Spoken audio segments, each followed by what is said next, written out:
Hello, Gemini. Welcome to your June 2023 astrology forecast. For those of you who are new here, my name is Jane. And for those of you who have your sun in Gemini, happy birthday. I hope you guys all get to do something really cool for your special day.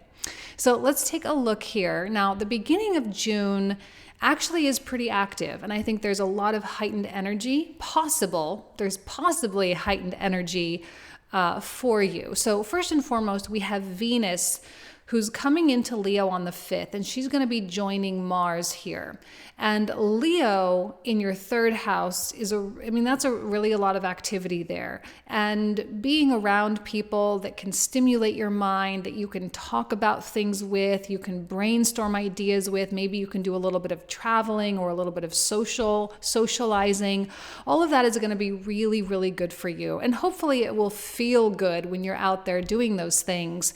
And it can stimulate some really cool new ideas, and maybe there's an opportunity for you to leverage certain relationships into other things and other projects. And, whenever we have third house energy, third house is actually one of my favorite houses because this is where a lot of the life force energy comes in. So when we have transits here, it sometimes feels like we're more courageous than normal, or we have a little bit more mental acuity than normal. We have the ability to adjust in certain ways to get things done and to accomplish things. And also having the sun in the first house can sometimes really instill a lot of confidence. So when you have confidence and you have, the ability to move your physical vessel to do certain things, and you're also collaborating and brainstorming with all sorts of different people, there really is just like a lot of things a lot of doors that could potentially open for you. As long as you're wanting it, as long as you are available to do that. And Venus being in Leo here, she's really going to value what other people have to say, really going to value other people's ideas and learning from other people's experiences. One thing to note about Venus, now, as she makes her way through the 2nd, 3rd, 4th week of June, she is pre-shadow. Okay, what that means is she is in that period of time before her retrograde. She's going to retrograde next month. So we're going to start seeing certain themes. Now, if you have an important relationship, it could be a romantic relationship, it could be a friendship, or any other type of connection. And if there's anything going on between you, this is probably going to be a time when tension starts to arise. Not only do we have a Venus preparing for retrograde, but we also have Mars just sort of carving a path for Venus just a little bit. So if there's anything that you need to get out on the table, or if someone else does, actually this is a good time to do it, to be open and honest and to really say what you feel. And we're going to have a lot of feelings coming up for us at the end of June as we make our way into Cancer season and Neptune retrogrades. So near the end of June, as Venus gets closer and closer to her retrograde degree, there is going to be a lot of emotion that could bubble up. And if you're trying to contain it, if you're trying to control it, and you're trying not to expose it, chances are it may come out anyway and in a more blubbery type of way. Whereas if you can sit down and communicate effectively what it is you want, what you need, where things are lacking, whatever the case may be, that will be much, much, much more productive. Okay? Because I don't know, I think people are going to be willing to listen to you, Gemini. And this is you specific. I'm not saying that about everyone, but you've got third house activity, which there's a lot of communication that comes through here. Plus, we're also going to have Mercury in your sign as well. Okay, so just keep that in mind, that you can be an initiator of conversations that need to be had, and you can listen, and other people really want to listen to what you have to say as well. This could be an opportunity for you to clear the air if that needs to be done. And if there's nothing, like if you're fine or if you're single or whatever the case is, and it doesn't manifest in that way, chances are the third house Venus and Venus retrograde pre-shadow, she's going to open you up creatively and maybe challenge you creatively a lot as well. and really get you to think about things in a different way. And, it will be good for you to hear other people's opinions and feedback, because maybe it can make you better. Maybe it can help you improve. Okay. Now, before Mercury comes into your sign, though, Mercury doesn't come in until the 11th. But before that, Mercury is in this conjunction with Uranus. Plus, we also have Jupiter in this conjunction with the North Node over here in Taurus.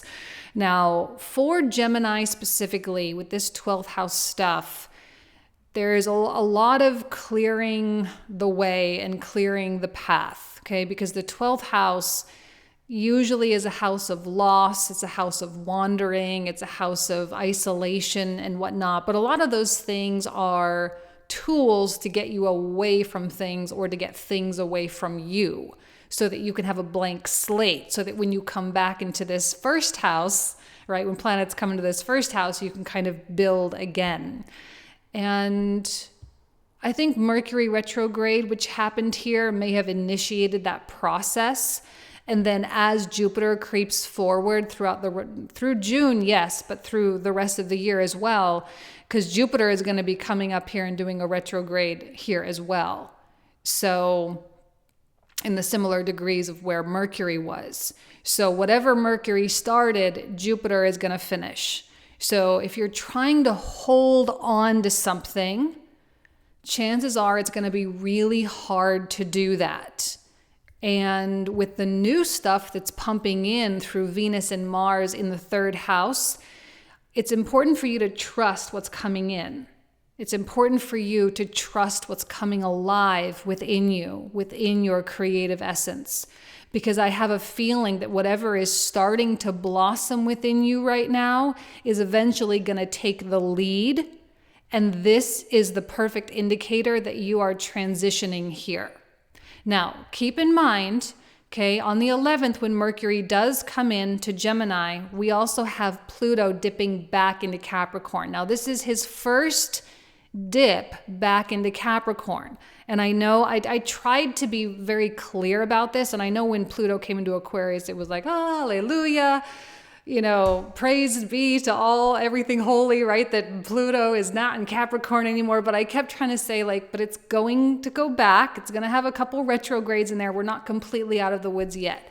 But what I think is happening, or what I think is Pluto is making possible, is for us to slowly embrace the new in our lives. And it's not such a stark transition. It's not this is old, this is new. It's a slow fading out of the old and a slow phasing in of the new. And I think you're going to start feeling the phasing in of the new. 12th house is very much a house of endings, but with every ending, there must be a new beginning. So this is already ending enough, but I think this is coming in and kind of making sure that all the loose ends are officially tied up. So if let's say there's, an ex that maybe you broke up with 5 years ago, but for some reason they still impact you. They set the bar, whatever. You're still using them in some way or thinking about them in some way. It's possible that Pluto coming back into Capricorn is going to help you to see how okay it is for you to really let go, for you to forgive and forget, how to let go, how to release, so that you truly can have your freedom. And there will be fluctuations over the course of the next couple of years, but I think there's a lot of reason to be grateful for Pluto coming back into Capricorn, kind of giving us that opportunity to really close things out, so that we feel good and we feel better and we feel excited about embracing our potential, about embracing our new life. And it's going to be a life without some stuff, a life without some people, a life without a place or a job or a relationship or whatever, but embracing life without those things, which can open doors to a million other things. Okay? But it really is, I want you to pay attention more on what's pumping into your life. This is, again, I said this before, I'm going to repeat myself. The 3rd house is where a lot of courage and life force energy comes in. This is where we start taking steps forward. That's why travel is so closely associated with that third house. This is where we start running, okay? So please embrace this, and you can go through the closure process however you need to do, where you're all going to have your own processes with that. But where life is being breathed in, the more and more you can feed that, the more and more likely you are to just kind of find a path of fulfillment and happiness this month. Okay. Now, there are a couple of retrogrades to pay attention to. I already mentioned Neptune retrograde. He doesn't retrograde until the 30th. So the sun will already be in Cancer by then. The sun comes in on the 21st. And then even Mercury will come in on the 26th near the end of the month. And then on the 30th, Neptune retrogrades. But before that, on the 17th, Saturn retrogrades. So we actually have both of these planets retrograding this month in your 10th house, which is probably getting you to really question your career path. Now, when I say question it, I don't necessarily mean that you're trying to completely quit or throw everything down the toilet, right?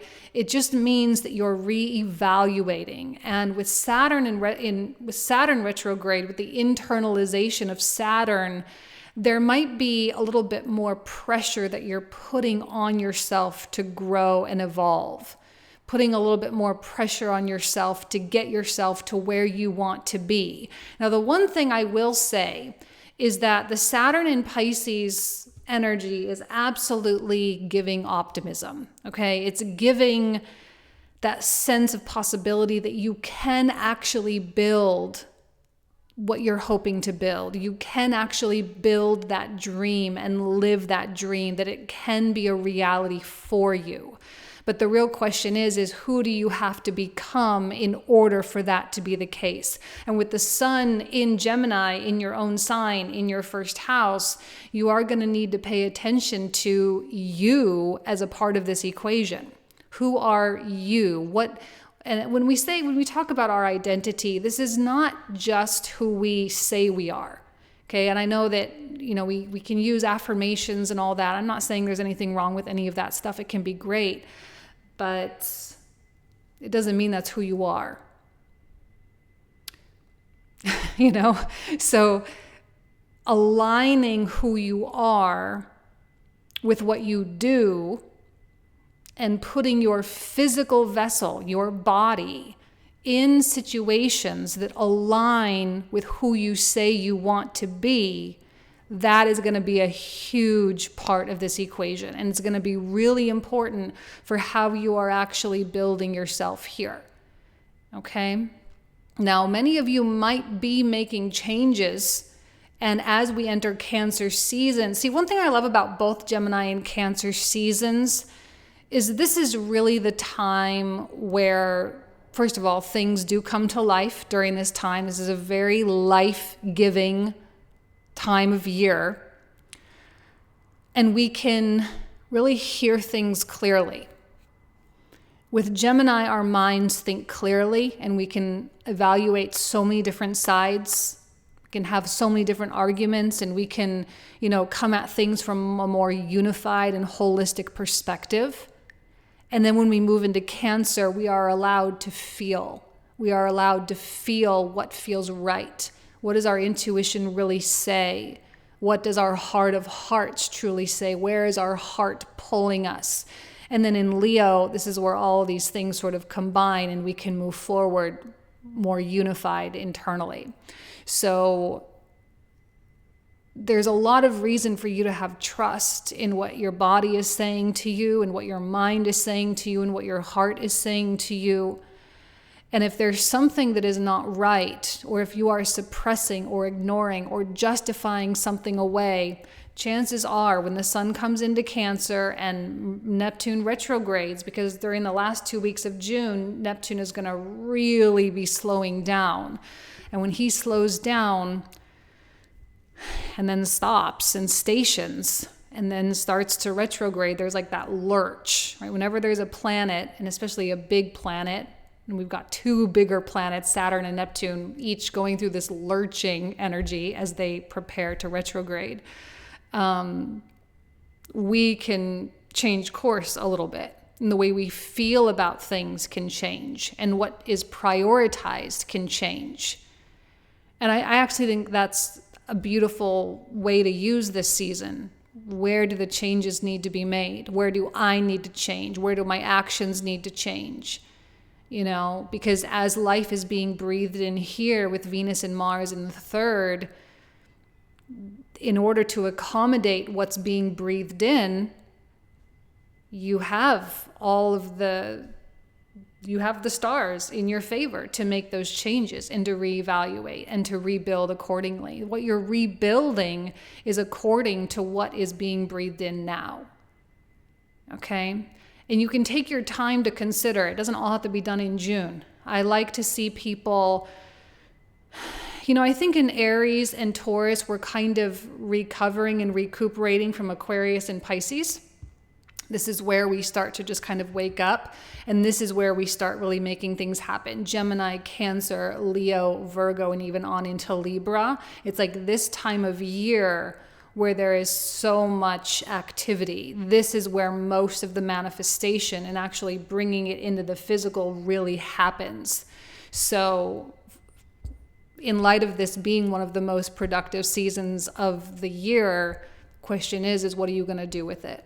Okay, now it doesn't mean that you have to put all this pressure on yourself to make all this stuff happen right away. I would say, what is the one single most important thing that you want to get done or you want to accomplish, and focus solely on that. And if you have the personality or the energy level or the focus level to do multiple things, then by all means do multiple things. It is Gemini season after all. But I wouldn't waste your time. I wouldn't waste it binging a Netflix show, or I wouldn't waste it, on things that just don't really feed your soul. Okay? All right, Gemini, I'm going to leave you with that. Thank you so much. You guys know how much I love and adore you. I hope you have an amazing season, and happy birthday. Take care.